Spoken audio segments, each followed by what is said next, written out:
Alors cette semaine, je me suis essentiellement concentré sur Amazon FBA et surtout leur méthode pour pouvoir vendre un produit. Donc leur méthode, elle se déroule en 6 étapes.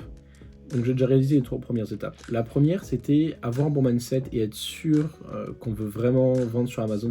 Alors la deuxième étape, c'est juste ouvrir un compte sur Amazon. Donc c'est-à-dire juste envoyer son passeport et tout un tas de papiers pour pouvoir nous permettre de vendre sur Amazon.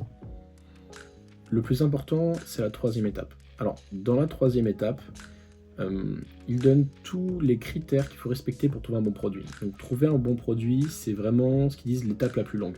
C'est trouver un produit qui va bien se vendre, qui respecte l'argent qu'on va investir, qui respecte beaucoup de catégories, et ils ont même créé quelque chose qu'ils appellent les 15 commandements, qui sont les 15 catégories qu'il faut respecter pour avoir un produit qu'on pourra vendre et qui normalement pourra générer le bon chiffre d'affaires.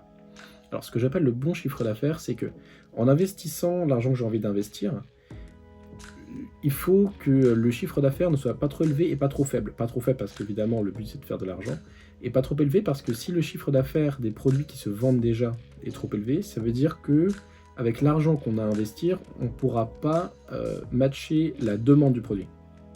Alors d'ailleurs, j'ai décidé de faire un prêt de 10 000 €. Donc maintenant je vais partir avec 10 000 €. Alors pourquoi 10 000 €?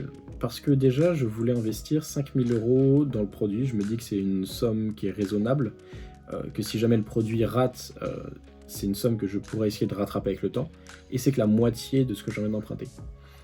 Donc en fait il y a plein de coûts que j'avais pas forcément anticipés. Typiquement, il va falloir ouvrir une Low Liability Company aux États-Unis, donc une compagnie à responsabilité limitée. Et aussi, ils ont plusieurs outils qu'il faudra utiliser, mais les outils ne sont pas gratuits, donc c'est des outils qui coûtent 80, 90, 100 € par mois. Du coup, je vais devoir faire comme ça des petites dépenses, mais pour pouvoir chercher un produit, c'est des outils qui sont indispensables. Donc par exemple, l'outil Helium 10. Donc j'y reviendrai dans les prochaines vidéos. Donc lorsqu'on prend le produit à 5 000 €, déjà, je vais devoir utiliser 500 € pour faire le logo, la marque et le listing du produit. Donc il me reste déjà plus que 4 500 €.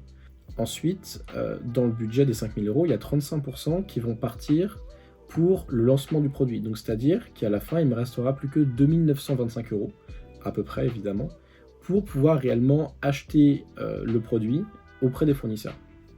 Donc ces chiffres ne sortent pas de n'importe où, c'est pas moi qui les ai inventés. C'est des pros qui les ont donnés de par les vidéos que j'ai pu regarder dans l'université. Donc le but, ça sera de trouver un produit qui s'achètera entre 300 et 500 unités pour 3 000 €. Donc ça fera un produit qui se vendra entre 23,40 € et 39 €. Donc en investissant 3 000 € dans l'achat d'un produit, j'espère faire un bénéfice de à peu près 11 000 $. Aussi, ils disent que le nombre de reviews maximum que doit avoir un produit, c'est 250.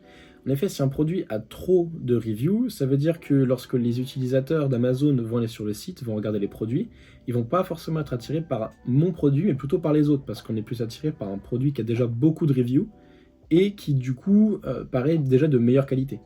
Alors si les reviews sont bonnes, évidemment. Donc ça fait déjà 3 catégories à respecter, c'est-à-dire que le prix du produit, le revenu maximum que doit générer un produit, et le nombre de reviews. Donc tout ça combiné aux 15 critères de recherche qu'il donne, je peux donc le faire entrer dans le logiciel Helium 10 pour pouvoir essayer de rechercher le meilleur produit. Bon, donc la recherche du produit, ça va me prendre beaucoup de temps, je pense peut-être 2 semaines ou 3 semaines avant de trouver le bon produit qui sera vraiment, qui cochera tous les critères et dont je suis sûr, enfin quasiment sûr à 100% que le lancement marchera bien.